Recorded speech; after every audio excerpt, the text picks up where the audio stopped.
A scene starts in 1942 with Gus and Anders on a sailboat. Boarded by a German naval party, the German captain seizes the boat and is offended by Gus and Anders' drunk playboy acts after submitting their papers. He orders that the sailboat be set on fire with kerosene. He rants on patriotically, and as he does, Gus and Anders blurt out in laughter, which irritates him the more. The German sailors search the entire sailboat and discover armed men hiding in the bowels of the boat, who open fire after they've been discovered. Anders slashes the throat of the German captain, neutralizing him in that instant, and many of his subordinating compatriots, while Gus and the others shoot the rest. The boarding party is eventually massacred and thrown overboard.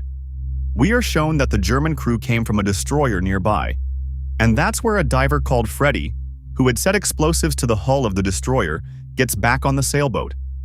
As the destroyer starts firing on the sailboat, the explosives go off and the destroyer sinks. A video is being shown about the World War II, in which the United Kingdom is struggling to halt Nazi Germany's attempts to take over Europe, with London regularly suffering bombing runs at the hands of the Luftwaffe. Till the U-boats rule the Atlantic, it will be impossible for U.S. troops to come to Europe. Brigadier Colin Gubbins, with the indirect backing of Prime Minister Winston Churchill, prepares to initiate Operation Postmaster, which is an off-the-books Black Ops sabotage mission intended to disrupt the Nazis' U-boat resupply operation in Fernando Po. If the operatives are captured by the British, they will be thrown in jail, and if captured by the Nazis, then it will be torture and death. There is a meeting at the Special Operations Executive Headquarters, where SOE agents Marjorie Stewart, Richard Herron, and Gubbins meet the acquaintance of Gus March Phillips for a covert operation.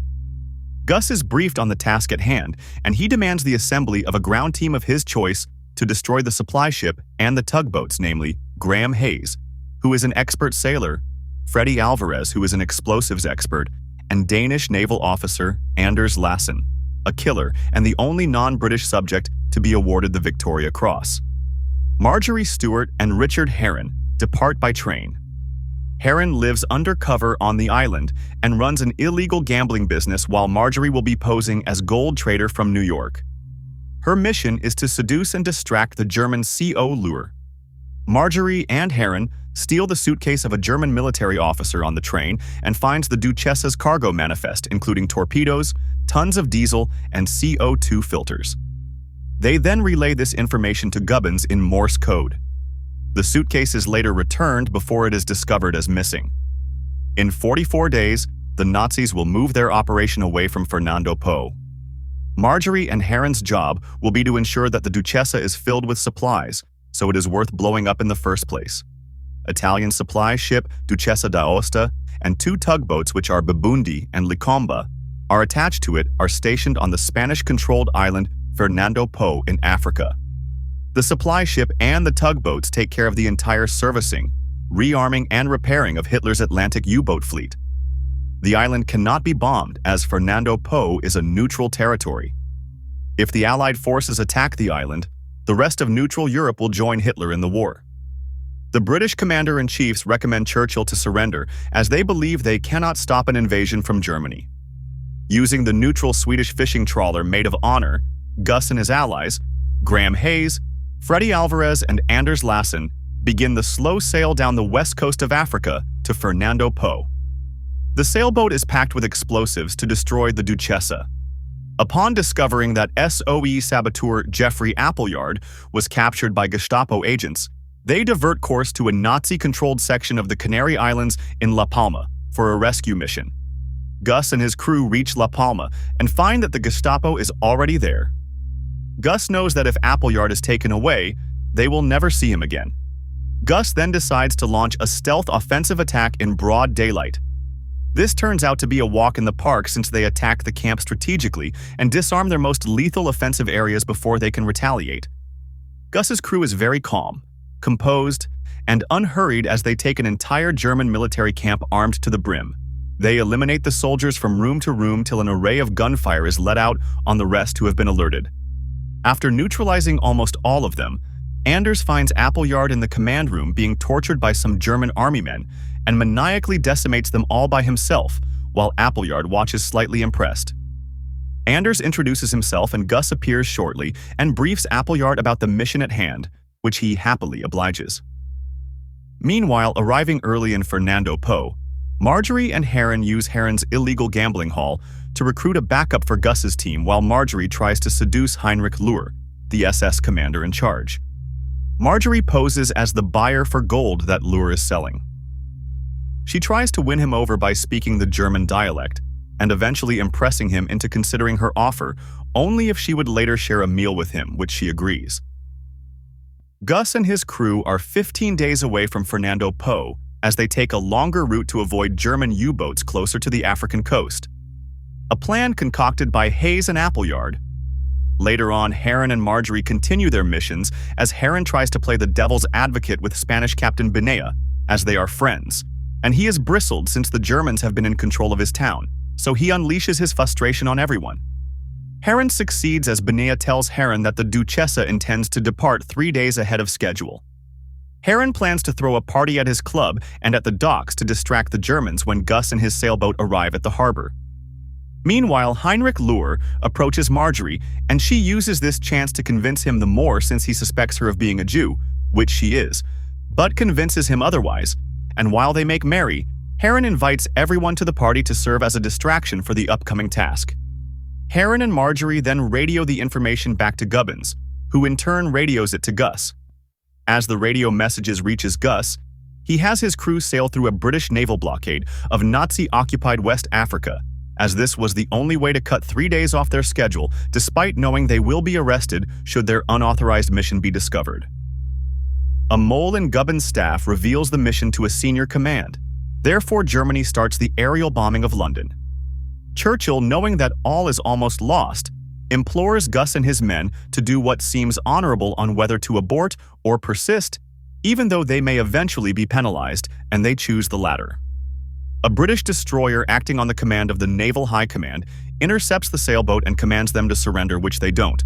But Gus gets lucky when a U-boat attacks and chases away the destroyer, leaving them to escape and continue their mission. Heron and Marjorie meet local Prince Kambili Kalu to get a tugboat to rendezvous with Gus's men outside the harbor. He declines at first but agrees later when Marjorie appeals to a common interest, after which he enthusiastically agrees and has a friendly discourse with them. They relay their location to Gus for a meeting. Kambili and Gus make a friendly acquaintance, which turns out to be a relation based in the past. Their history further convinces Kambili to also provide more men to Gus to take over the harbor in case of any resistance from the Germans. Heron then proceeds to set timed explosion at vantage points in the Duchessa, but is exposed as 3 soldiers discover him. He neutralizes all 3 before they could retaliate or report. On the flip side, Marjorie playfully and seductively entertains and convinces Luhr to attend the party since he had other sadistic party plans. On the night of the intended raid, Heron had 2 parties happening simultaneously, one for officers and one for sailors. There are more than enough prostitutes at each party to cover every sailor and officer with company. Gus with Kambili and their men lay in wait patiently to strike. Marjorie and Heron learn from a drunk official that Luhr has had the Duchessa's hull reinforced despite Italian Captain Umberto's reservations. As such, the Duchessa is unsinkable now. Barely warned of this in time by Heron, Gus is dismayed as all their plans are about to prove futile. Gubbins and Churchill are also informed, and they employ Gus to do what is necessary to yield desired results. Gus and Appleyard decide that their best course of action is to hijack the ships and sail them out of the harbor and hand them over to the British Navy personally. Therefore, Gus approaches Kambili regarding the change of plans and high possibilities of execution when all is done, but he remains loyal to the cause. Meanwhile, Appleyard and Anders leads the raid on the Duchessa to capture it, eliminating all its guardians, while Gus and Freddy place explosives on the fuel reserves at the harbor to prevent the Germans from following them. Gus and Hayes then take command of the tugboats, which are used to tow the Duchessa out to sea, and neutralized all coast guards on board. Luhr eventually confirms Marjorie Jewish descent when she unknowingly lets slip an ancient Jewish dialect during her performance at the party. Freddy sets up explosives to blow up the Duchessa's anchor, so the tugboats would be able to tow her out. While Anders continues to ruthlessly decimate any guard alive and at post. Lure convinces Marjorie to come to his private party, after which she discovers is a torture dungeon. It's at that instant she knows she's been caught and made. She is about to be eliminated when the fuel dump blows up before the Duchessa is out of the harbor, alerting everyone including Lure, who leaves to rectify the situation. The sailors leave their party to come out and attack the tugboats with everything they have. Gus's crew, combined with Combali's men, fight back and manage to get the Duchessa out to sea and can't be pursued since they've destroyed all of the sailors' mode of transport.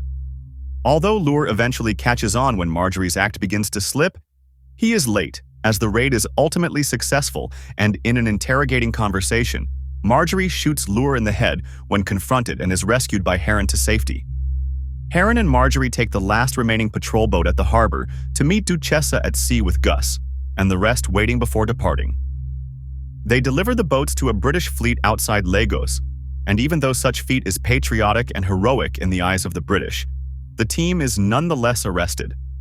While waiting to be court-martialed, they are visited and recruited by Churchill as part of his Ministry of Ungentlemanly Warfare, as their actions have not only severely damaged the Nazis' naval strength, but also have allowed the United States, which as of recently have entered the war following the Japanese attack on Pearl Harbor, to join the European theater, tipping the scales in their favor. Gus became a war hero and would helm several similar raids during the war before marrying Marjorie at the start of her acting career. Appleyard would receive several commendations for his role in the mission, much to the King's amusement. Hayes would go on to become a highly accomplished spy, notable for surviving a year of Nazi torture without breaking. Lassen would go on to take part in raids outside the group until his death in 1945. Thanks for watching and stay tuned for the next episode.